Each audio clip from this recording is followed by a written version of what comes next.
Start ചെയ്യാണ്. Okay, അപ്പൊ നമ്മൾ പറഞ്ഞു എസെൻഷ്യൽ ഫാറ്റി ആസിഡ്സ്. നമ്മൾ എസെൻഷ്യൽ അമിനോ ആസിഡ്സ് പറയുന്ന പോലെ തന്നെ എസെൻഷ്യൽ ഫാറ്റി ആസിഡ്സ് എന്ന് പറഞ്ഞാൽ fatty acids that must be present in the diet to me, അതായത് നമുക്ക് ഫുഡ് ബോഡിയിൽ പ്രൊഡ്യൂസ് അല്ലെങ്കിൽ സെക്രീറ്റ് ചെയ്യാൻ പറ്റാത്ത എന്നാൽ ഡയറ്റിൽ നിന്ന് കിട്ടേണ്ടതായിട്ടുള്ള ഫാറ്റി ആസിഡ്സിനെയാണ് എസെൻഷ്യൽ ഫാറ്റി ആസിഡ്സ് എന്ന് പറയുന്നത്. അപ്പൊ അതിനകത്ത് 3 എണ്ണമാണുള്ളത്: ലിനോളിക്, ലിനോലെനിക് ആൻഡ് എറാക്കിഡോണിക് ആസിഡ്സ്. ഇത് ഓർത്ത് വെക്കണം. ഇത് വളരെ ഒരു ന്യൂട്രീഷൻ പോയിന്റ് ഓഫ് വ്യൂല് വളരെ ഇമ്പോർട്ടന്റ് ആണ്. കാരണം നമ്മൾക്ക് ഫുഡിൽ നിന്ന് കിട്ടേണ്ടതായിട്ടുള്ള, നമ്മൾ ഭക്ഷണത്തിൽ നിന്ന് എടുക്കേണ്ടതായിട്ടുള്ള foods, I mean essential amino acids ആണ്. പക്ഷെ എസെൻഷ്യൽ ഫാറ്റി ആസിഡ്സ് ആണ്. പക്ഷെ ഇവിടെ നോക്കുകയാണെങ്കിൽ ലിനോളേക്കും ലിനോലെനിക്കും ആണ് എപ്പോഴും നമ്മൾ പറഞ്ഞു വെക്കുന്നത്. എറാക്കിഡോണിക് ആസിഡും എസെൻഷ്യൽ ആണ്. എന്നാൽ അതിനൊരു പ്രത്യേകത എന്താന്ന് വെച്ചാൽ ലിനോളേക്കിൽ നിന്ന് എറാക്കിഡോണിക് ആസിഡ് പ്രൊഡ്യൂസ് ചെയ്യാം. നമ്മുടെ ബോഡിയിൽ ലിനോലേക്ക് കിട്ടിയാൽ അതിൽ നിന്ന് എറാക്കിഡോണിക് ആസിഡ് സെക്രീറ്റ് ചെയ്യാനായിട്ട് പറ്റും, സിന്തസൈസ് ചെയ്യാനായിട്ട് പറ്റും. സോ അതുകൊണ്ട് അത് വലുതായിട്ട് ഫോക്കസ് കൊടുക്കണില്ല. ലിനോലേക്ക് ആൻഡ് ലിനോലെനിക് എല്ലാവരും കേട്ടിട്ടുണ്ടാവും. omega-3, omega-6 ഇതാണ് മെയിൻ ആയിട്ട് എസെൻഷ്യൽ ഫാറ്റി ആസിഡ്സ് ആയിട്ട് കൺസിഡർ ചെയ്യപ്പെടുന്നത്. സോ അതൊരു പ്യൂഫ ആണ്. ഇത് രണ്ടും തന്നെ polyunsaturated fatty acids. Polyunsaturated എന്ന് പറഞ്ഞാൽ മൾട്ടിപ്പിൾ ഡബിൾ ബോൺസ് ഉള്ള ഫാറ്റി ആസിഡ്സിനെയാണ് പോളി അൺസാച്ചുറേറ്റഡ് ഫാറ്റി ആസിഡ്സ് എന്ന് പറയുന്നത്. അപ്പം ലിനോലേക്കിൽ നിന്ന് എറാക്കിഡോണിക് ആസിഡ് ഉണ്ടാക്കാൻ പറ്റും. അതുകൊണ്ട് തന്നെ ചിലർക്ക് എസെൻഷ്യൽ ഫാറ്റി ആസിഡ്സ് ആയിട്ട് ലിനോലേക്കും ലിനോലെനിക്കും മാത്രമാണ് പറയുന്നത്. പക്ഷെ ഈ പറഞ്ഞ പോലെ അത് ഡയറക്റ്റ് ആയിട്ട് അല്ല, ലിനോലേക്കിൽ നിന്നാണ് ഈ എറാക്കിഡോണിക് ആസിഡ് സിന്തസൈസ് ചെയ്യുന്നത്. അതുകൊണ്ട് ഇതിനെ എറാക്കിഡോണിക് ആസിഡിനെ നമുക്ക് ഇതിനകത്ത് വേണമെങ്കിൽ ഉൾപ്പെടുത്താം. അതേപോലെ തന്നെ പ്രീവിയസ് ഇയർ ക്വസ്റ്റ്യനിലൊക്കെ എറാക്കിഡോണിക് ആസിഡും ആൻസർ ആയിട്ട് വന്നിട്ടുണ്ട്. ഓക്കെ, സോ അത് 3 എണ്ണം ആയിട്ട് തന്നെ പഠിക്കുക. ഓക്കെ, അപ്പം ബേസിക്കലി ലിനോലേക്കും ലിനോലെനിക്കും, അപ്പൊ ഇത് രണ്ടും തമ്മിൽ കൺഫ്യൂസ് ആയി പോകാനായിട്ട് ചാൻസ് ഉണ്ട്. അപ്പൊ ലിനോലേക്ക് എന്ന് പറയുന്നത് omega-6, ലിനോലെനിക് എന്ന് പറയുന്നത് omega-3. അപ്പൊ ഈ omega-3, omega-6 എന്ന് പറയുന്നത് അതിന്റെ കാർബൺ ആറ്റത്തിന്റെ ഡബിൾ ബോണ്ടിന്റെ പൊസിഷൻ വെച്ചിട്ടാണ് ഈ പേര് വന്നിരിക്കുന്നത്. അപ്പൊ നമുക്കറിയാം മെയിൻ ആയിട്ട് ഈ omega-6 ആണ് നമുക്ക് ഏറ്റവും കൂടുതലായിട്ട് നമ്മൾ കൺസ്യൂം ചെയ്യുന്നത്. നമുക്ക് സുലഭമായിട്ട് അവൈലബിൾ ആയിട്ടുള്ള മിക്ക ഓയിൽസ്, വെജിറ്റബിൾ ഓയിൽസിലൊക്കെ ധാരാളം അടങ്ങിയിരിക്കുന്നത് ഈ omega-6 ആണ്. ഫോർ എക്സാമ്പിൾ നമ്മുടെ സൺഫ്ലവർ ഓയിൽ, കോൺ oil, vegetable oils, nuts, seeds, ഇതെല്ലാം തന്നെ നല്ല സോഴ്സ് ഓഫ് omega-6 ആണ്. അതേപോലെ തന്നെ omega-3 ആണ് നമ്മൾ കൺസ്യൂം ചെയ്യുന്നത് കുറവായിട്ടുള്ളത്. കാരണം അതിന്റെ സോഴ്സസ് എന്ന് പറഞ്ഞാൽ ഫ്ലാക്സ് സീഡ്, പിന്നെ ഏറ്റവും നല്ല ബെസ്റ്റ് സോഴ്സ് എന്ന് പറഞ്ഞത് നമ്മുടെ fish oil, code liver oil, അതൊക്കെയാണ് omega-6ന്റെ omega-3യുടെ നല്ല സോഴ്സസ് എന്ന് പറയുന്നത്. അപ്പൊ അതുകൊണ്ട് തന്നെ ഈ നമുക്കറിയാം ഇപ്പൊ ഫിഷ് ഓയിലിന്റെ മറ്റേ കോഡ് ലിവർ ഓയിലിന്റെ ക്യാപ്സ്യൂൾസ് ഒക്കെ കിട്ടുന്നത് അത് omega-3ക്ക് വേണ്ടിയിട്ടാണ് നമ്മൾ എടുക്കുന്നത്. അപ്പൊ അതൊന്നും കഴിച്ചില്ല എന്നുണ്ടെങ്കിൽ നമുക്ക് omega-3 കിട്ടാനുള്ള ചാൻസസ് വളരെ കുറവാണ്. കാരണം വെജിറ്റബിൾ സോഴ്സസിൽ നിന്നൊക്കെ ക്വാണ്ടിറ്റി വളരെ കുറച്ചേ ഉള്ളൂ. പിന്നെ സീഡ്സിനകത്ത് ലൈക്ക് പംകിൻ സീഡ്സും ഫ്ലാക്സ് സീഡ്സും ഒക്കെ നല്ല സോഴ്സസ് ആണ്. അത് സോയാബീനകത്തൊക്കെ അത്യാവശ്യമുണ്ട്. ഓക്കെ, അപ്പൊ omega-3യുടെ പേര് ലിനോലെനിക്. ഓക്കെ, ഇവിടെ ഈ NIC എന്നുള്ളതാണ് omega-3 അല്ലെങ്കിൽ N3 എന്ന് പറയും. മറ്റേത് omega-6 അല്ലെങ്കിൽ N6 എന്ന് പറയും. അപ്പൊ ലേക്ക് ഓർത്താൽ മതി. ലേക്ക് എന്ന് പറഞ്ഞാൽ വലിയൊരു കായൽ അല്ലെ. അപ്പം വലിയൊരു കായൽ എന്ന് പറയുമ്പോൾ കുറച്ചുകൂടി വലുത് 6. ഓക്കെ, നിങ്ങൾക്ക് എങ്ങനെ വേണമെങ്കിലും ഓർത്ത് വെക്കാം. അത് രണ്ടും തമ്മിൽ കൺഫ്യൂസ്ഡ് ആവരുത്. omega-6 എന്ന് പറയുന്നത് ലിനോലേക്ക്, ഓക്കെ, ആൻഡ് omega-3 ലിനോലെനിക്. അപ്പൊ പലപ്പോഴും അത് തമ്മിൽ മാറിപ്പോവാറുണ്ട് കാരണം പേരിന്റെ സിമിലാരിറ്റി കൊണ്ട്. Okay, so linoleic and linolenic. Okay, അപ്പൊ രണ്ടിന്റെയും കെമിക്കൽ സ്ട്രക്ചർ എന്ന് പറഞ്ഞാൽ രണ്ടും 18 കാർബൺ കോമ്പൗണ്ട്സ് ആണ്. അപ്പൊ പോളി അൺസാച്ചുറേറ്റഡ് എന്ന് പറഞ്ഞത് കൊണ്ട് തന്നെ ബോത്ത് ആർ പ്യൂഫയിൽ വരുന്നതാണ് രണ്ടും. പോളി അൺസാച്ചുറേറ്റഡ് ഫാറ്റി ആസിഡ് ആണ്. പോളി അൺസാച്ചുറേറ്റഡ് എന്ന് പറയുമ്പോൾ തന്നെ double bond, more than 1 double bond ഉണ്ട്. അപ്പൊ അതിനെ റെപ്രസെന്റ് ചെയ്യുന്നത് 18 ഈ ഒരു റെപ്രസെന്റേഷൻ ആണ്. അതായത് ഈ 18:2 എന്നുള്ള രീതിയിൽ റേഷ്യോ പോലെ കാണിക്കുന്നത് ആ ഒരു ഡിനോട്ട് ചെയ്യുന്നത് 18 കാർബൺ ആറ്റംസ് ഉണ്ട്. അതില് 2 ഇതാണ് എന്താ ഡബിൾ ബോണ്ട് ഉണ്ട് എന്നുള്ളതാണ്. Linolenic acid C18-3. അപ്പൊ ഇവിടെ 3 ഡബിൾ ബോണ്ട്സ് ഉണ്ട്. സോ എന്താണ് ഇപ്പൊ ഈ രണ്ടും എന്താണ് അതിന്റെ പ്രത്യേകത, ഇത് എന്തുകൊണ്ടാണ് എസെൻഷ്യൽ ആയതെന്ന് ചോദിച്ചാൽ നമ്മുടെ ഹ്യൂമൻ ബോഡിയിൽ 9th കാർബണിന്റെ ഇടയിൽ ഡബിൾ ബോണ്ട് വെക്കാനായിട്ട് പറ്റത്തില്ല മീഥൈൽ എൻഡിൽ നിന്ന്. അതുകൊണ്ടാണ് ഇത് നമ്മൾക്ക് ഫുഡിൽ നിന്ന് തന്നെ, ഡെയിലി ഡയറ്റിൽ നിന്ന് തന്നെ കിട്ടണം എന്ന് പറയുന്നത്. അപ്പോൾ ലിനോലെനിക് അല്ല, രണ്ടും, അതായത് ലിനോലേക്കും ലിനോലെനിക്കും. അപ്പം ഞാൻ നേരത്തെ പറഞ്ഞു അറാക്കിഡോണിക് ആസിഡ് ഒരു എസെൻഷ്യൽ ഫാറ്റി ആസിഡ് ആയിട്ട് പറഞ്ഞെങ്കിലും അത് വേണമെങ്കിൽ ലിനോലേക്കിൽ നിന്ന് കിട്ടും. അതായത് ലിനോലേക്ക് അല്ലെങ്കിൽ N6 ഒരു 18 കാർബൺ ഫാറ്റി ആസിഡ് ആണ്. ആ 18 കാർബണിനെ ലെങ്തൻ ചെയ്ത് C20 20 കാർബൺ, അതായത് C20 ആയിട്ട് ഡീഹൈഡ്രോജനേഷൻ റിയാക്ഷനിലൂടെ അറാക്കിഡോണിക് ആസിഡ് വേണേ സിന്തസൈസ് ചെയ്യാനായിട്ട് പറ്റും. ഓക്കെ, അപ്പൊ പിന്നെ ഈ ലിനോലെനിക്, അപ്പം ഇത് അറാക്കിഡോണിക് ആസിഡ് ആയിട്ട് മാറും. അതായത് ലിനോലേക്കിന് അറാക്കിഡോണിക് ആസിഡ് ആയിട്ട് മാറാൻ പറ്റും. ലിനോലെനിക് ലെങ്തൻ ചെയ്ത് ഡീഹൈഡ്രോജനേറ്റ് ചെയ്ത് കോമ്പൗണ്ട്സ് അതായത് 2 കോമ്പൗണ്ട്സ് ആയിട്ടാണ് ഫോം ചെയ്യുന്നത്. ഒന്ന് EPAയും DHAയും. ഇത് വളരെ വളരെ ഇമ്പോർട്ടന്റ് ആണ്. Eicosapentaenoic acid. So basically eicosapentaenoic ആസിഡും ഡോക്കോസ ഹെക്സനോയിക് ആസിഡും ആക്ച്വലി ഈക്കോസനോയിഡ്സ് എന്ന് പറയുന്ന സാധനങ്ങളാണ്. അതായത് ഇത് ആർ ആക്ച്വലി സിഗ്നലിംഗ് മോളിക്യൂൾസ്. ഈക്കോസനോയിഡ്സ് എന്ന് പറയുന്നത് സിഗ്നലിംഗ് മോളിക്യൂൾസ് ആണ്. ഓക്കെ, അപ്പൊ ഇവിടെ കാണാൻ പറ്റും omega-6 ലിനോളിക് ആസിഡ് ആണ്. അത് ലെങ്തൻ ചെയ്ത് അറാക്കിഡോണിക്, ഇതൊരു 18 കാർബൺ ആണ്. ഇത് ലെങ്തൻ ചെയ്ത് അറാക്കിഡോണിക് ആസിഡ് ആയി മാറും. അത് എന്താ ചെയ്യാ, അത് കുറെ ഇൻഫ്ലമേറ്ററി റെസ്പോൺസസിന് വേണ്ടിയിട്ടുള്ള ഈക്കോസനോയിഡ്സും പ്രോസ്റ്റാഗ്ലാൻഡിൻസ്, ല്യൂക്കോട്രൈൻസ് അങ്ങനെയൊക്കെ പറഞ്ഞ് കുറെ എന്താണ് ബെനിഫിഷ്യൽ ആയിട്ടുള്ള കോമ്പൗണ്ട്സ് ഫോം ചെയ്യും. ഓക്കെ, അപ്പം ഇപ്പൊ എക്സാമ്പിൾ ഇപ്പം എന്താണ് പ്രോസ്റ്റാഗ്ലാൻഡിൻസ് എന്നൊക്കെ പറയുന്നത് അതിന്റെ ബെനിഫിറ്റ് എവിടെയാണ്? ഇമ്മ്യൂൺ റെസ്പോൺസസിലൊക്കെയാണ്. അപ്പൊ ഇമ്മ്യൂൺ റെസ്പോൺസിലൊക്കെ വളരെ ഹെൽപ്ഫുൾ ആയിട്ടുള്ളതാണ്. എന്താ പെയിന്, ഇൻഫ്ലമേഷൻ, ആ സമയത്തൊക്കെ റിസപ്റ്റർ ഒക്കെ ആയിട്ട് ഫോം ചെയ്യുന്നതാണ് ഈ പ്രോസ്റ്റാഗ്ലാൻഡിൻസ് ഒക്കെ. ഇപ്പൊ പറയുകയാണെങ്കിൽ നമുക്ക് പനിയൊക്കെ വരുമ്പോഴത്തേക്ക് പ്രോസ്റ്റാഗ്ലാൻഡിൻസ് എന്തെങ്കിലും ഒരു ഇൻഫെക്ഷൻ ഒക്കെ വരുമ്പം എന്താണ് ഈ പ്രോസ്റ്റാഗ്ലാൻഡിൻസിന് ഫീവർ ഇൻഡ്യൂസ് ചെയ്യാനായിട്ട് പറ്റും.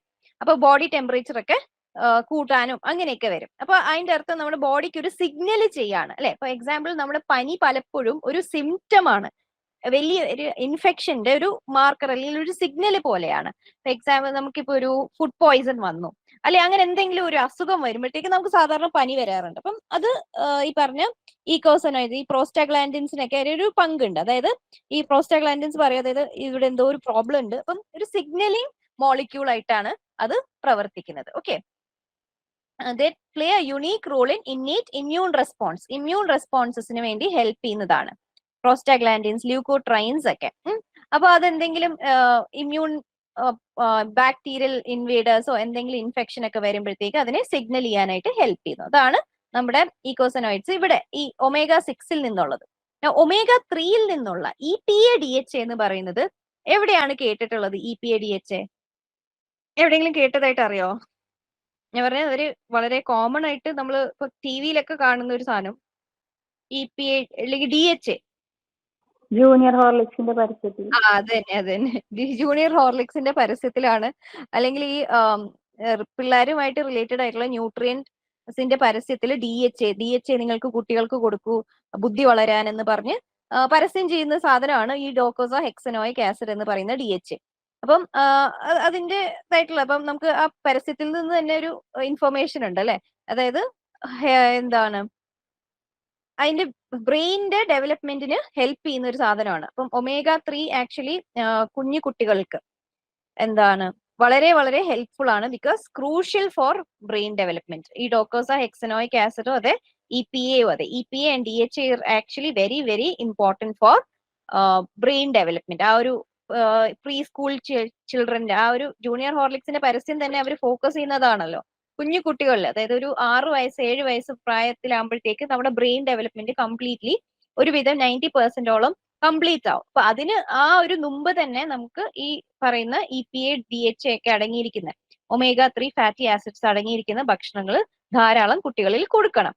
എന്നാൽ മാത്രമേ അവരുടെ ബ്രെയിൻ ഡെവലപ്മെന്റ് ഒക്കെ നേരെ ചൊവ്വേ നടക്കത്തുള്ളൂ. സോ ഇതിന്റെ ഫുൾ ഫോം ഓർത്ത് വെക്കുക. ഈക്കോസ പെന്റനോയിക് ആസിഡ് ആണ് EPA, ഡോക്കോസ ഹെക്സനോയിക് ആസിഡ് ആണ് DHA. ഓക്കെ, അപ്പൊ അതിന് ഒരുപാടധികം ഫങ്ഷൻസ് ഉണ്ട്. ഓട്ടോ ഇമ്മ്യൂൺ സിസ്റ്റം ഡിസീസസിനെയൊക്കെ പ്രിവെന്റ് ചെയ്യാനായിട്ട് ഹെൽപ്പ് ചെയ്യും. Brain development, heart health, cardiovascular ഡിസീസസിൽ നിന്ന് പ്രിവെന്റ് ചെയ്യും. അങ്ങനെ ഒരുപാടധികം ബെനിഫിറ്റ്സ് ഉള്ള ഒരു സാധനമാണ് ഈ EPAയും DHAയും. ഓക്കെ, ഇമ്മ്യൂൺ സിസ്റ്റത്തിന് മെയിൻ ആയിട്ട് ഫംഗ്ഷൻ ചെയ്യും. Formation of cell membrane, produce hormone like compounds called eicosanoids, നേരത്തെ പറഞ്ഞ പോലെ. പ്രോസ്റ്റാഗ്ലാൻഡിൻ, പ്രോസ്റ്റാസൈക്ലിൻ, ഇതെല്ലാം തന്നെ ഹോർമോൺ ലൈക്ക് കോമ്പൗണ്ട്സ് ആണ്. സിഗ്നലിംഗ് മോളിക്യൂൾസ് ആണ്. അപ്പൊ അത് റെഗുലേറ്റ് ചെയ്യും, നമ്മുടെ പല ബോഡി ഫംഗ്ഷൻസും റെഗുലേറ്റ് ചെയ്യും. Blood pressure, childbirth, blood clotting, immune responses, inflammatory response, stomach secretion, അങ്ങനെ പല കാര്യങ്ങളും നമ്മുടെ ബോഡിയിൽ സിഗ്നൽ ചെയ്യാനായിട്ട് ഹെൽപ്പ് ചെയ്യുന്ന കുറെ കോമ്പൗണ്ട്സ് ആണ്. അപ്പൊ ഇവിടെ നമ്മൾ ഫുഡിന്റെ ന്യൂട്രീഷൻ റിലേറ്റഡ് ആയിട്ട് പറയുമ്പോഴത്തേക്ക് നമ്മൾ അറിഞ്ഞിരിക്കേണ്ടത് ഇതൊക്കെ എവിടെ, ഇതിന്റെ സോഴ്സസ് അല്ലെ, ഫുഡ് ഏതൊക്കെയാണ് സോഴ്സസ്. നമ്മൾ കഴിഞ്ഞ ക്ലാസ്സിൽ സാച്ചുറേറ്റഡ് ഫാറ്റി ആസിഡും മ്യൂഫയൊക്കെ പറ്റി പറഞ്ഞായിരുന്നു. Polyunsaturated fatty acids. അപ്പൊ ഇത് നോക്കുവാണെങ്കിൽ, ഈ ഒരു ചാർട്ട് നോക്കുവാണെങ്കിൽ കാണാൻ പറ്റും, ഈ റെഡ് കാണുന്നതെന്ന് പറഞ്ഞാൽ സാച്ചുറേറ്റഡ് ഫാറ്റി ആസിഡ് ആണ്, ഗ്രീൻ കാണുന്നത് മ്യൂഫ, ബ്ലൂ കാണുന്നത് N6 അല്ലെങ്കിൽ omega-6 N3 പ്യൂഫ. അപ്പൊ ഇത് കണ്ടോ, ഈ പിക്ചറിൽ കണ്ടോ, വളരെ കുഞ്ഞു പാർട്ടാണ് ഈ N3ക്ക് വരുന്നത്, വളരെ കുറവാണ്. പക്ഷെ ബാക്കിയുള്ള ഒരു ബ്ലൂ റീജിയൻ വളരെ ഹൈ ആണ്. അപ്പൊ നമുക്ക് അറിയാൻ പറ്റും, ഒരു ഒട്ടുമിക്ക നമ്മൾ കഴിക്കുന്ന ഭക്ഷണങ്ങളിലെല്ലാം കൂടുതലും omega-6 ആണ് അടങ്ങിയിരിക്കുന്നത്. omega-3 വളരെ കുറവാണ്. ഇപ്പൊ മസ്റ്റേർഡ്, ഇപ്പൊ കടുകൊക്കെ നമ്മൾ എത്രത്തോളം കഴിക്കാൻ, മസ്റ്റേർഡ് ഓയിൽ ആണ് ഇവിടെ കൂടുതലായിട്ട് പറയുന്നത്. അപ്പൊ മസ്റ്റേർഡ് ഓയിൽ എന്നൊക്കെ പറയുമ്പോൾ നിങ്ങൾക്കറിയാം നമുക്ക് എത്രത്തോളം കഴിക്കാൻ പറ്റും അല്ലെ. ഇപ്പൊ സോയാബീന്, കോട്ടൺ സീഡ്, കോൺ, അങ്ങനെ റൈസ് ബ്രാൻ, അതില് വളരെ കുഞ്ഞു സോഴ്സസ് ആണ്. ഓക്കെ, സൺഫ്ലവറിലൊക്കെ വളരെ ഹൈ ആണ് omega-6ന്റെ അളവ്. സോ യു കെൻ സി ഗീയിലൊക്കെ സാച്ചുറേറ്റഡ് ഫാറ്റ് നല്ല ഹൈ ആണ്. പാമുലീനും കോക്കനട്ട് ഓയിലിൽ കണ്ടോ സാച്ചുറേറ്റഡ് ഫാറ്റി ആസിഡ്സ് വളരെ ഹൈ ആണ്. You can see in this. ഇപ്പം മ്യൂഫ പറയുകയാണെങ്കിൽ പച്ച കളർ, അതായത് ഒലിവ്, ഏറ്റവും ബെസ്റ്റ് സോഴ്സ് ഓഫ് മ്യൂഫ എന്ന് പറയുന്നത് ഒലിവ് ഓയിൽ ആണ്. പിന്നെ canola, groundnut, rice bran oil, sesame, red palm oil, ആ ഒരു റേഞ്ചിൽ. ഓക്കെ, അപ്പം നല്ല oils which are rich in omega-3 എന്ന് പറഞ്ഞാൽ ഒന്ന് മസ്റ്റർഡ് ഓയിൽ, അതും 10% ഉള്ളൂ. പിന്നെ canola, soybean oil, rice bran oil. ബാക്കി ഓയിൽസിലൊന്നും ഇപ്പൊ സൺഫ്ലവർ ഓയിലും സാഫ്ലവർ ഓയിലും ഒന്നും അങ്ങനെ ഒന്നും തന്നെ ഇല്ല എന്ന് വേണമെങ്കിൽ പറയാം. അതുകൊണ്ടാണ് നമ്മൾ ഈ ഫിഷ് ഓയിലിന്റെ ക്യാപ്സ്യൂൾസ് ഒക്കെ എടുക്കണമെന്ന് പറയപ്പെടുന്നത്. കാരണം നമ്മുടെ sources, natural sources of N3 വളരെ കുറവാണ്. ഇപ്പൊ ഇത് കണ്ടോ, fatty fish, oily fatty fish ഒക്കെയാണ് ഗുഡ് സോഴ്സസ്. പിന്നെ പോൾട്രി, എഗ്ഗിനകത്തൊക്കെ കുറച്ചുണ്ട്. പിന്നെ നമുക്ക് എൻറിച്ച് ചെയ്യാം, DHA എൻറിച്ച് ചെയ്യാം, ഫ്ലാക്സ് സീഡ്, അങ്ങനെയൊക്കെയുള്ള സാധനങ്ങളൊക്കെ ലീൻ മീറ്റിനകത്തൊക്കെ അത്യാവശ്യം കുറച്ചുണ്ട്. അപ്പൊ ഇതിനുണ്ടോ 100 mg, അതായത് എത്ര നമ്മൾ കഴിക്കണം, approximate quantity of foods required to furnish minimum 100 mg of N3 PUFAs. അപ്പൊ നമുക്കൊരു 100 mg N3 പ്യൂഫ കിട്ടണമെങ്കിൽ നമ്മൾ എത്ര കഴിക്കണം എന്നുള്ളതാണ് ഇവിടെ കാണിക്കുന്നത്. കണ്ടോ, വീറ്റ് ഒക്കെ ആണെങ്കിൽ ഒരു 70 gram എങ്കിലും കഴിക്കണം ഒരു 100 mg N3 കിട്ടണമെങ്കിൽ. സോ നമ്മളുടെ ഒരു usually how much we have to take, okay എന്ന് ചോദിച്ചാല് മിനിമം റിക്വയർമെന്റ് 0.6% to 1.2% എനർജി, അതായത് എനർജിയുടെ കണക്കിലാണ് നമ്മൾ പറയുന്നത്. നമ്മൾ എത്രത്തോളം കാലറീസ് എടുക്കുന്നോ അതിന്റെ ഇത്രയും ശതമാനം N3 കഴിക്കണം എന്നുള്ളതാണ്. ഇപ്പൊ എക്സാമ്പിൾ നമ്മളൊരു ആവറേജ് പറയുകയാണെങ്കിൽ 2000 kilo calorie diet, 2000 kilo calorie diet ആണെങ്കിൽ നമ്മളൊരു 2.2 gram എങ്കിലും ഒരു ദിവസം N3 omega-3 കഴിക്കണം എന്നാണ്. അപ്പം ഇങ്ങനെ ഒരു നട്ട്സും ഓയിൽ സീഡ്സും എല്ലാം തന്നെ നമ്മൾ ബാലൻസ് ചെയ്ത് കഴിച്ചാൽ മാത്രമേ ഈ ഒരു amount നമുക്ക് മീറ്റ് ചെയ്യാനായിട്ട് കഴിയുള്ളൂ. സാധാരണഗതിയിൽ നമുക്ക് എങ്ങനെയാണ്, നമ്മൾ ഈ സാധാരണ പ്യൂഫ, അതായത് omega-6 എന്ന് പറയുന്ന പ്യൂഫ നമുക്ക് 3% മതി, അതായത് ഒരു 6.6 grams മതി. പക്ഷേ നമ്മൾ നോക്കുവാണെങ്കിൽ നമ്മൾ ഒരുപാട് അധികം കഴിക്കുന്നുണ്ട്. ഈ 6.6-ലൊക്കെ ഒരുപാട് മുകളിൽ നമ്മൾ പ്യൂഫ, സാധാരണ ഇപ്പം ഓയിലൊക്കെയാണ്, സാധാരണ ഇപ്പൊ വെജിറ്റബിൾ ഓയിലൊക്കെ നമ്മൾ കഴിക്കുകയാണെങ്കിൽ നല്ലപോലെ തന്നെ പ്യൂഫ കയറിപ്പോവും. പക്ഷെ ഈ പറയുന്ന omega-3 കുറവായിരിക്കും. അപ്പം ഇങ്ങനെ എന്താ അപ് ടു നമ്മൾ എത്രയാണ് കുക്കിംഗ് ഓയിൽ നമ്മൾ വെക്കേണ്ടതെന്ന് ചോദിച്ചാൽ it is only 27 to 30 gram for 2000 kilo calorie diet, അതായത് മാക്സിമം വിസിബിൾ ഫാറ്റിന്റെ amount ആണ്. So limit ghee or butter to just 1 to 2 teaspoons per day or avoid if possible. So ഇതെല്ലാം actually കിട്ടുന്നത് ഒരു ICMRന്റെ ഒരു ന്യൂട്രീഷണൽ ഗൈഡ് ലൈൻസ് എന്ന് പറഞ്ഞ് 2024 വളരെ റീസെന്റ് ആയിട്ട്, അതായത് May 7th just last month release ചെയ്ത ഒരു ഗൈഡ് ലൈൻസ് ആണ് ICMR, Indian council four medical research. ഇവര് ഇറക്കിയ ഒരു ഗൈഡ് ലൈൻസ് ആണ്. ഓക്കെ, അതിൽ കുറെ കാര്യങ്ങൾ ഇതിനെ പറ്റിയൊക്കെ പറഞ്ഞിട്ടുണ്ട്. നമുക്ക് എത്ര കഴിക്കാൻ പാടുണ്ട്, എത്ര അതായത് ഈ RDA പ്രകാരം എത്രയാണ് കഴിക്കേണ്ടത്, എവിടെ നിന്നൊക്കെയാണ് കിട്ടുന്നത് എന്നൊക്കെയുള്ള ഒരു ഡീറ്റെയിൽസ് കിട്ടുന്നുണ്ട്. ഓക്കെ, ഇപ്പൊ ICMRന്റെ സൈറ്റിൽ പോയാൽ നിങ്ങൾക്ക് ഇത് കാണാൻ പറ്റും. ന്യൂട്രീഷണൽ ഗൈഡ് ലൈൻസ് എന്ന് പറഞ്ഞിട്ടുള്ള ഒരു ബുക്ക്ലെറ്റ് ആണ്. സോ ഇതാണ് അതില് how much visible fats do we need. അപ്പം നമ്മൾ ആവശ്യത്തിന് if we consume adequate amounts of nuts, oils, pulses and beans, the required amount of 6.6 gram N6-PUFA and 2.2 gram of N3-PUFA are easily met. Okay, and there is no need for visible fat. Visible fat എന്ന് ഉദ്ദേശിക്കുന്നത് ഇവിടെ ഓയിലും ഗീയും അങ്ങനത്തെ ഒക്കെ കാര്യങ്ങളാണ്. പക്ഷെ നമുക്കറിയാം നമ്മുടെ ഡയറ്ററി പാറ്റേൺ എന്ന് പറയുന്നത് തന്നെ എല്ലാ റെസിപ്പീസിലും തന്നെ നമുക്ക് ഇച്ചിരി ഓയിൽ, ഇപ്പൊ കടുക് പൊട്ടിക്കാനാണെങ്കിൽ പോലും നമ്മൾ വിസിബിൾ ഫാറ്റ് എടുക്കാറുണ്ട്. So it cannot be avoided. പക്ഷെ എന്ത് ചെയ്യണം, ലിമിറ്റ് ചെയ്തേ പറ്റൂ. അപ്പൊ എത്രത്തോളം ലിമിറ്റ് ചെയ്യണം? ഒരു 20 to 50 ഗ്രാം, അതായത് മാക്സിമം ഒരു 30 ഗ്രാം ഒക്കെ മതി ഒരു ദിവസം. അപ്പം അത്രത്തിലേക്ക് നമ്മൾ കുറയ്ക്കാനായിട്ട് സാധിക്കണം. 27 to 30 gram of cooking oil is required for a 2000 kilocalorie diet per day. ഇനി ഇപ്പം ഇത്രയും നമ്മൾ പറഞ്ഞത് ഫാറ്റ്സിനെ പറ്റിയാണ്, എസെൻഷ്യൽ ഫാറ്റി ആസിഡ്സിനെ പറ്റിയാണ്. ഇനി നോൺ എസെൻഷ്യൽ ഫാറ്റി ആസിഡ്സ് എന്ന് പറയുന്ന ഒരു കാറ്റഗറി ഉണ്ട്, which is synthesize from our food, അല്ലെങ്കിൽ നമ്മൾ കഴിക്കുന്ന ബാക്കി നമ്മുടെ ബോഡിയിൽ തന്നെ കേപ്പബിൾ ആണ് അത് സിന്തസൈസ് ചെയ്യാൻ. For stearic acid, palmitic acid എന്നൊക്കെ പറയുന്നത് നമ്മുടെ ബോഡിയിൽ തന്നെയുണ്ട്. അപ്പൊ നമ്മൾ അതിനെപ്പറ്റി ഒരുപാട് ന്യൂട്രീഷണൽ കൺസേൺ കൊടുക്കേണ്ട കാര്യമില്ല, അത് നമ്മുടെ ശരീരം തന്നെ ചെയ്തോളും. ഇനി വേറൊരു കാറ്റഗറി, ഇപ്പം നമ്മള് കഴിഞ്ഞ ക്ലാസ്സിൽ കുറച്ച് ക്ലാസിഫിക്കേഷൻസ് ഒക്കെ പറഞ്ഞായിരുന്നു. Short chain fatty acids, medium chain, long chain, പിന്നെ അതേപോലെ തന്നെ എന്താണ് പ്യൂഫ, മ്യൂഫയുടെ ക്ലാസിഫിക്കേഷൻ, പിന്നെ എസെൻഷ്യൽ, നോൺ എസെൻഷ്യൽ. അതുപോലത്തെ നാലാമത്തെ ക്ലാസിഫിക്കേഷൻ ആണ് സിസ് ആൻഡ് ട്രാൻസ് ഫാറ്റി ആസിഡ്സ്. അപ്പൊ ഇതൊരു സെപ്പറേറ്റ് ക്ലാസിഫിക്കേഷൻ ആണ്. അപ്പൊ ഈ അൺസാച്ചുറേറ്റഡ് ഫാറ്റി ആസിഡ്സ്, അതായത് ഈ ഡബിൾ ബോണ്ട് ഉള്ള ഫാറ്റി ആസിഡ്സിനെ വീണ്ടും നമുക്ക് രണ്ട് രീതിയിൽ ക്ലാസിഫൈ ചെയ്യാൻ പറ്റും. അപ്പൊ എന്തിന്റെ ബേസിസിലാണെന്ന് ചോദിച്ചാല്, അതായത് അതായത് കാർബണിന്റെ ഡബിൾ ബോണ്ട് അവിടെ ഒരു ഹൈഡ്രജൻ ബോണ്ട് ഉണ്ട്. ഓക്കെ, ഇവിടെ നോക്കുകയാണെങ്കിൽ കാണാൻ പറ്റും, ഇവിടെ ഇത് ഹൈഡ്രജൻ ആണ്. അപ്പൊ ഈ ഹൈഡ്രജൻ ഒരേ സൈഡിലാണെങ്കിൽ it is called cis. Okay, ഇത് രണ്ടും ഈ ഡബിൾ ബോണ്ടിലുള്ള കാർബണിന്റെ ഒരേ സൈഡിൽ തന്നെയാണ് ഹൈഡ്രജൻ ബോണ്ട് ചെയ്തിരിക്കുന്നതെങ്കിൽ it is called cis fatty acid. Okay, അതിന്റെ ഇപ്പൊ അതായത് ഒരു റെയർ കേസിൽ എന്താണ് പറ്റുക, അത് ഓപ്പോസിറ്റ് സൈഡിലാണ് വരുന്നതെങ്കിൽ അതിനെ പറയുന്നതാണ് trans fatty acid. Okay, trans fats are unsaturated fats with hydrogen atoms bonded in the trans configuration. സിസ് എന്ന് പറയുമ്പോൾ ഒരേ സൈഡ്, ട്രാൻസ് എന്ന് പറയുമ്പോൾ ഓപ്പോസിറ്റ് സൈഡ്, അത്രേ ഉള്ളൂ. അതായത് ആ ഡബിൾ ബോണ്ടിലുള്ള കാർബൺ ആറ്റത്തിന്റെ ഡബിൾ ബോണ്ടിലുള്ള ആ സ്ഥലത്ത് ഹൈഡ്രജൻ ബോണ്ട് എവിടെയാണ് ബോണ്ട് ചെയ്തിരിക്കുന്നത് എന്നുള്ളതിൽ ആണ്. അപ്പം നാച്ചുറലി എങ്ങനെയാണ് all the unsaturated fatty acids are found in cis form. അത് ഓർത്ത് വെക്കാം. സിസ് ഫോം ആണ് നോർമൽ എന്ന് പറയുന്നത് സിസ് ഫോം ആണ്. പക്ഷേ ട്രാൻസ്ഫോം എപ്പോഴാണ് വരുന്നത്? നമ്മുടെ വെജിറ്റബിൾ ഓയിൽ. ഇപ്പം ഒരു എക്സാമ്പിൾ പറയാവോ വെജിറ്റബിൾ ഓയിലിന്റെ? ഒരു ട്രാൻസ് ഫാറ്റിന്റെ ഒരു എക്സാമ്പിൾ ആർക്കെങ്കിലും പറയാവോ? വനസ്പതി. അതായത് നമ്മൾ ഏറ്റവും മോശം എന്ന് പറയുന്ന ഒരു ഫാറ്റ് ആണ് ട്രാൻസ് ഫാറ്റ് എന്ന് പറയുന്നത്. ട്രാൻസ് ഫാറ്റ് ഇസ് അതായത് നമ്മൾ സാച്ചുറേറ്റഡ് ഫാറ്റി ആസിഡ് പറഞ്ഞു, അൺസാച്ചുറേറ്റഡ് പറഞ്ഞു, ഇതെല്ലാം പറഞ്ഞു. ഏറ്റവും മോശം ഇതിനകത്ത് എല്ലാത്തിലേക്ക് ഏറ്റവും വലിയ വില്ലൻ എന്ന് പറയുന്നത് ട്രാൻസ് ഫാറ്റ് ആണ്. കാരണം ഒന്നാമത് അതൊരു നാച്ചുറൽ സാധനം അല്ല. ഓക്കെ, അപ്പൊ അതുകൊണ്ട് തന്നെ they are produced when vegetable oils, അതായത് ലിക്വിഡ് ആയിട്ടുള്ള വെജിറ്റബിൾ ഓയിൽസ് ഹൈഡ്രോജനേഷൻ എന്ന് പറയുന്ന റിയാക്ഷനിലൂടെ നമ്മൾ സ്കൂളിലൊക്കെ പഠിച്ചിട്ടുണ്ടായിരിക്കും.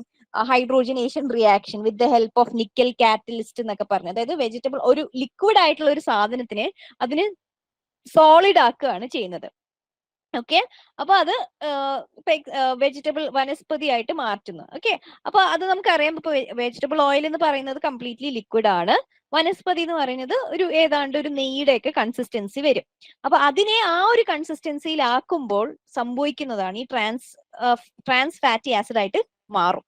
ഓക്കെ, അപ്പൊ അത് മേജർ ആയിട്ട് യൂസ് ചെയ്യുന്നത് നമുക്കറിയാം ഈ വെജിറ്റബിൾ ഷോർട്ടനിങ് എന്ന് പറയുന്നത് കൂടുതലായിട്ട് യൂസ് ചെയ്യുന്ന ഇപ്പൊ ബേക്കറീസിലൊക്കെ ഈ പഫ്സ് ഒക്കെ ഉണ്ടാക്കുമ്പോഴത്തേക്ക് അതിൽ ഓരോ ലെയറിലും ഇങ്ങനെ ഈ വെജിറ്റബിൾ ഷോർട്ടനിങ് നല്ലതായിട്ട് ഇത് ചെയ്യും. എന്നാൽ മാത്രമാണ് ഇത് നല്ലപോലെ പഫ് ചെയ്ത് വരത്തുള്ളൂ. എന്തായാലും അവർ ബട്ടർ ഒന്നും ബേക്കറീസിലൊന്നും യൂസ് ചെയ്യൂല, ബിക്കോസ് നാച്ചുറലി ബട്ടർ ഒക്കെ നല്ല എക്സ്പെൻസീവ് ആണ്. അപ്പൊ ഈ ബട്ടറിനും നെയ്ക്കും ഒക്കെ പകരമായിട്ട് അതിനൊരു എന്താ പറയാ ഒരു ചീപ്പ് ഓൾട്ടർനേറ്റീവ് ആയിട്ട് യൂസ് ചെയ്യുന്നതാണ് ഈ വെജിറ്റബിൾ ഷോർട്ടനിങ്, അല്ലെങ്കിൽ അതേപോലെ തന്നെ വനസ്പതിയും അതേപോലെ ഡാൽഡ വെജിറ്റബിൾ ഷോർട്ടനിങ് എന്നൊക്കെ പറഞ്ഞാൽ നമുക്ക് ഏതൊരു ബേക്കറി സ്ഥാപനങ്ങളിൽ കൊമേഴ്ഷ്യൽ ആയിട്ടുള്ള ഫുഡ് പ്രിപ്പറേഷൻ സ്ഥലത്ത് പോവുകയാണെങ്കിലും നമുക്ക് ഒത്തിരി വലിയ കാർട്ടൺ കണക്കിന് ഈ ഷോർട്ടനിങ്ങിന്റെ പെട്ടികൾ കാണാൻ പറ്റും. ഓക്കെ, സോ ദീസ് ആർ അത് അവരുടെ ഒരു എന്താ പറയാ അത് അവർക്ക് കൂടിയേ പറ്റുള്ളൂ. അതുകൊണ്ട് so major forms sources of fatty acid in the diet are commercially baked products. Commercially bake ചെയ്ത productsനകത്തെല്ലാം തന്നെ ഈ ഇത് വെജിറ്റബിൾ ഷോർട്ടനിങ് ആണ് യൂസ് ചെയ്യുന്നത്, because naturally it acts as a cheap alternative. Okay, to ഈ പറഞ്ഞ ബട്ടറൊക്കെ നമുക്കറിയാം നല്ല എക്സ്പെൻസീവ് ആണ്. അപ്പൊ ബട്ടറിന് പകരം ഇപ്പൊ എനിക്ക് തോന്നും ഏതോ ഒരു ഡിലൈറ്റ്ന്നോ അങ്ങനെ എന്തോ പറഞ്ഞ് ബട്ടറും ഇവര് ഇറക്കുന്നുണ്ട്. നമുക്ക് റീറ്റെയിൽ മാർക്കറ്റിൽ നമുക്ക് കിട്ടും. നമ്മുടെ അമുലും അതിന്റെയൊക്കെ മിൽമയുടെ ഒക്കെ കൂടെ തന്നെ ഇതും കിട്ടും. അതിന്റെ ഒരു വേറൊരു പെർട്ടിക്കുലർ ടേസ്റ്റ് ആണ്. അപ്പൊ അതും ഈ പറഞ്ഞ പോലെ വെജിറ്റബിൾ ആണ്, കംപ്ലീറ്റ്ലി വെജിറ്റേറിയൻ ആണ്, അത് ആനിമൽ സോഴ്സിൽ നിന്നല്ല കിട്ടുന്നത്. അപ്പൊ അങ്ങനെയുണ്ട്. ഡീപ് ഫ്രൈഡ് സ്നാക്സ്, പല സ്വീറ്റ്സ്, ഇതെല്ലാം തന്നെ ഈ പറഞ്ഞ ഗീക്ക് പകരം ഇതിനകത്ത് ഉണ്ടാക്കിയിരിക്കുന്നതാണ്. സോ പിന്നെ വളരെ ചെറിയൊരു amount present in milk fat formed by bacterial conversion of cis into trans fat in the cow's stomach. Okay, അപ്പൊ അങ്ങനെ ഒരു ചെറിയൊരു ക്വാണ്ടിറ്റി. പക്ഷെ നമ്മുടെ ഏറ്റവും കൂടുതൽ വലിയൊരു സോഴ്സ് എന്ന് പറഞ്ഞാൽ ഈ ബേക്കറി പ്രോഡക്ട്സ് ഇന്ന് വരുന്ന ട്രാൻസ് ഫാറ്റ്സ് ആണ്. Okay, thank you.